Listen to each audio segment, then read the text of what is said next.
안녕하세요. 슬기로운 스테이블 코인 생활입니다. 청취자 여러분, 오늘 미국 금융 시스템에 정말 지각 변동이라고 할 만한 소식이 하나 나왔습니다. 그동안은 그냥 상상 속에만 있던 거잖아요. 은행이 발행하는 규제된 달러 스테이블 코인. 이게 드디어 현실의 문을 두드리기 시작했습니다. 맞습니다. 저희가 지난번에 한번 다뤘었죠. 그 금융안정감독위원회 FSOC가 방향을 틀었다고요. 스테이블 코인 이거 무조건 막는 게 아니다. 이제 관리 가능한 틀 안으로 끌어들이겠다. 이런 방향으로요. 네, 기억납니다. 바로 그 추상적인 정책 방향이 오늘 아주 구체적인 행정 절차라는 옷을 입고 딱 등장한 겁니다. 바로 그 절차가 오늘의 핵심이군요.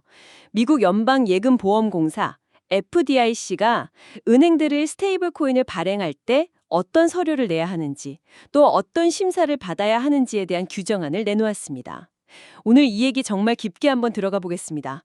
이게 대체 무슨 의미인지, 그래서 우리 삶에 어떤 영향을 줄지 하나하나 뜯어보죠.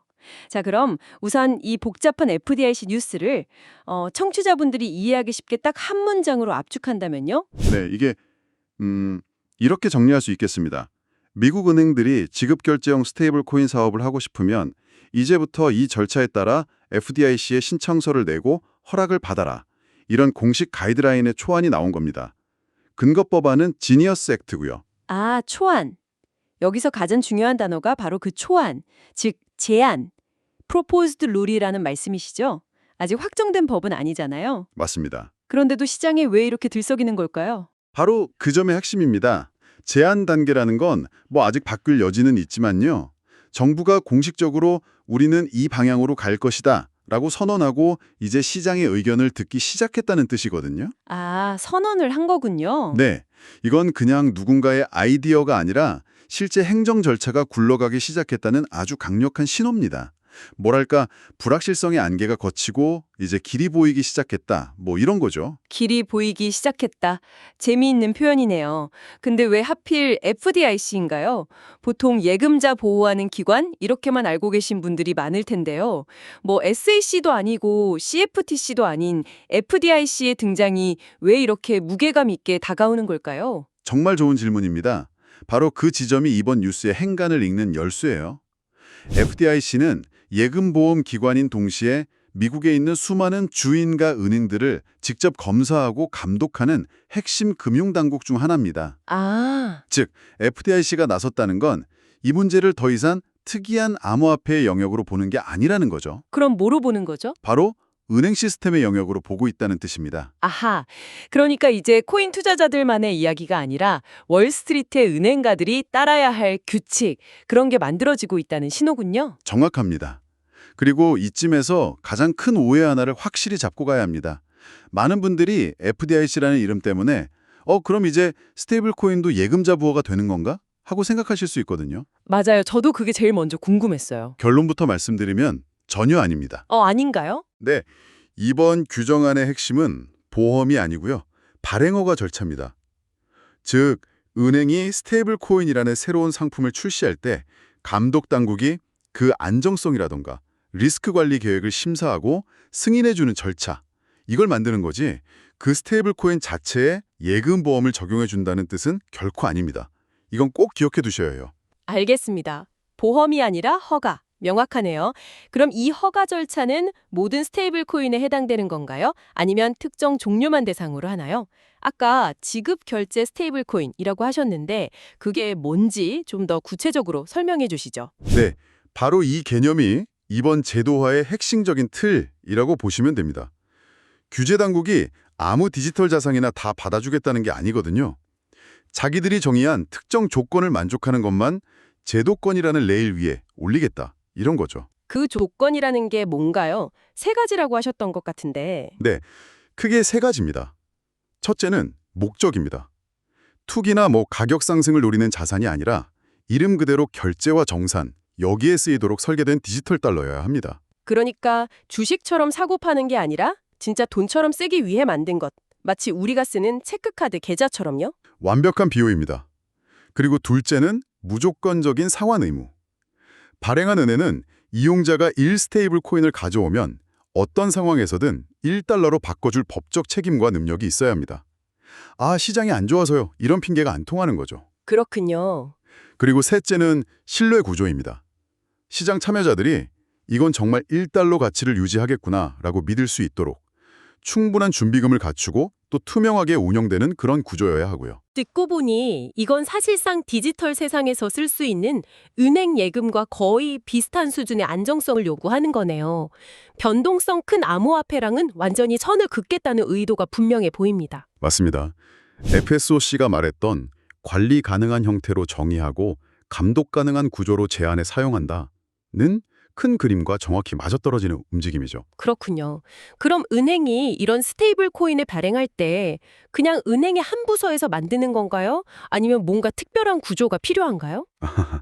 아주 중요한 디테일을 질문하셨습니다.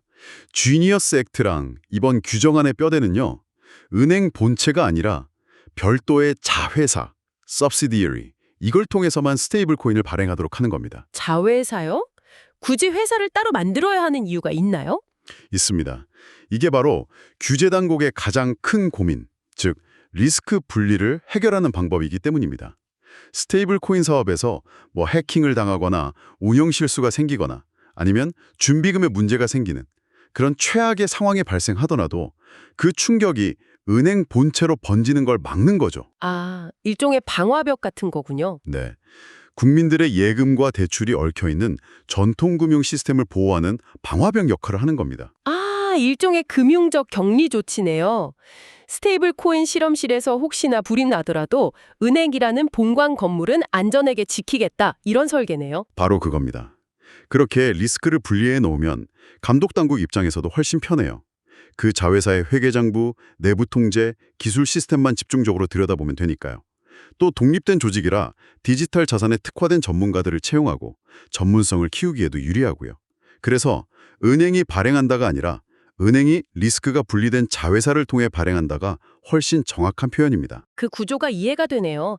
굉장히 신중하게 접근하고 있다는 느낌이 듭니다. 그런데 아까부터 계속 마음에 걸리는 게 이게 아직 제안 단계라는 점입니다. 법으로 확정된 것도 아닌데 월스트리트가 이걸 그렇게 큰 뉴스로 받아들이는 진짜 이유는 뭘까요? 바로 예측 가능한 시간표가 생겼기 때문입니다. 이게 이번 뉴스의 가장 폭발적인 부분이라고 할 수 있어요. 이전까지 은행들은 스테이블 코인 사업을 하고 싶어도 이게 언제 허가가 날지, 아니 심사는 제대로 진행되는 건지조차 알 수 없는 깜깜이 상태였거든요. 프로젝트를 추진할 수가 없었죠. 계획을 세울 수가 없었겠네요, 전혀. 그렇죠. 마치 집을 지으려고 하는데 시청 건축 허가과에서 서류는 일단 내보세요. 언젠가 연락드릴게요. 라고만 하는 것과 같아요. 빌더를 고용할 수도 자재를 주문할 수도 없죠. 그런데 이번 규정안이 명확한 타임라인을 제시했습니다. 어떤 타임라인이죠? 크게 두 가지 규칙이 생겼습니다. 첫째, 30일 규칙입니다.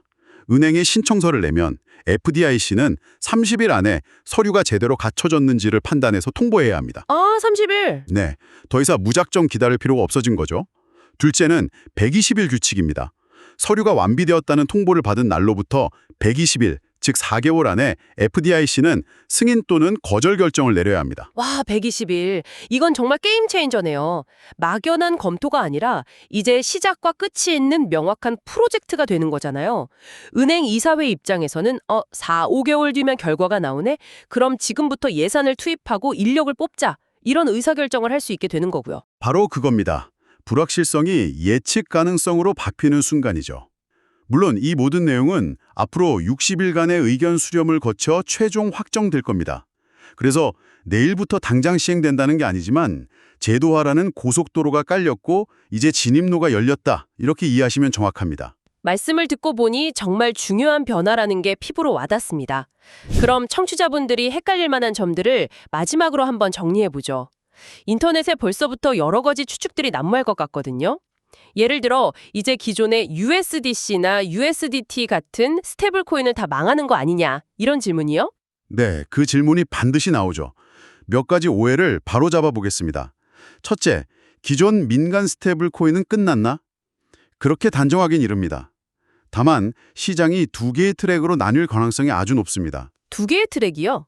네, 하나는 오늘 우리가 이야기한 규제된 은행 발행 스테이블 코인 트랙, 다른 하나는 기존의 암호화폐 시장 중심 스테이블 코인 트랙이죠. 아, 역할이 분담될 거라는 말씀이시군요. 그렇습니다. 전자는 은행 간 송금, 기업 결제, 증권거래 정산처럼 전통 금융 시스템과 연결되는 곳에서 주로 쓰일 겁니다. 반면 후자는 여전히 탈중앙연 금융, 디파이나 암호화폐 거래소 같은 크립토 네이티브 영역에서 중요한 역할을 하겠죠. 마치 고속도로와 오프로드가 공존하는 것처럼요. 흥미롭네요. 그럼 두 번째로 이게 코인 투자자가 아닌 보통 사람들에게 무슨 의미가 있나 하는 질문도 있을 것 같습니다. 이 흐름이 현실화되면 스테이블 코인은 더 이상 투자 자산이 아니라 우리 모두가 쓰는 결제 인프라가 될 겁니다. 예를 들어 지금 며칠씩 걸리고 수수료도 비싼 해외 송금이 거의 실시간으로 훨씬 저렴하게 가능해질 수 있습니다. 기업들이 물품 대금을 주고받는 과정도 훨씬 효율적으로 바뀌겠죠. 디지털 달러가 우리 금융의 혈관을 타고 흐르기 시작하는 겁니다. 금융의 혈관이라 마지막으로 앞서 다뤘던 FDIC 예금보험 문제도 다시 한번 짚어주시죠. 네, 세 번째 오해. FDIC가 관여하니 결국 예금보험이 적용될 것이다. 다시 한번 강조하지만 아닙니다. 이번 논의는 발행 허가에 대한 것이지 예금보험과는 무관합니다. 이 점은 혼동하시면 안 됩니다. 자, 그럼 오늘 나눈 이야기를 종합해서 결론을 내려보겠습니다. 이 모든 변화의 거대한 그림은 무엇일까요? 결론은 이렇습니다. FSOC가 이제 스테이블 코인은 관리하며 쓴다는 정책의 큰 틀, 즉 프레임을 바꿨고요. 오늘 FDIC는 그 틀을 현실로 만들기 위한 구체적인 철로, 즉 레일을 놓기 시작했습니다. 추상적인 방향 제시가 구체적인 행정 절차로 구현되는 역사적인 순간이라고 할 수 있죠. 프레임에서 레일로. 네, 이렇게 되면 시장의 경쟁 규칙도 완전히 바뀝니다. 지금까지는 누가 더 많이 발행해서 시가총액을 키우느냐의 경쟁이었다면요. 앞으로는 누가 더 안정적으로 실제 금융 시스템의 결제 파이프라인에 깊숙이 통합되느냐의 경쟁이 될 겁니다. 기술과 마케팅의 싸움에서 규제 준수와 신뢰의 싸움으로 넘어가는 거죠. 네, 오늘은 미국 FDIC의 스테이블 코인 발행 규정 제한이 단순한 뉴스 하나가 아니라는 걸 알 수 있었습니다. 정말 미국 금융 시스템의 미래를 바꾸는 거대한 변화의 시작점이 아닌가 싶네요. 규제라는 레일 위를 달리게 될 디지털 달러의 미래가 정말 궁금해집니다. 슬기로운 스테이블 코인 생활, 오늘 준비한 소식은 여기까지입니다. 그런데 청취자 여러분, 여기서 한 걸음만 더 나아가 생각해 볼 문제가 있습니다. 오늘 우리가 다룬 이야기는 미국의 국내용 규칙처럼 보이지만 과연 그럴까요? 어쩌면 이것은 다가올 디지털 화폐 전쟁 시대에 대비해서 전 세계 금융 시스템에 가장 빠르고 효율적인 디지털 달러를 심으려는 미국의 큰 그림은 아닐까요? 지금 벌어지는 경쟁은 단순히 은행 대 핀테크의 경쟁이 아니라 미래의 기축통화 자리를 둘러싼 디지털 달러 대 디지털 위안화의 대리전일지도 모릅니다. 이 질문을 여러분께 남겨드리며 오늘 마무리하겠습니다. 청취해주셔서 감사합니다.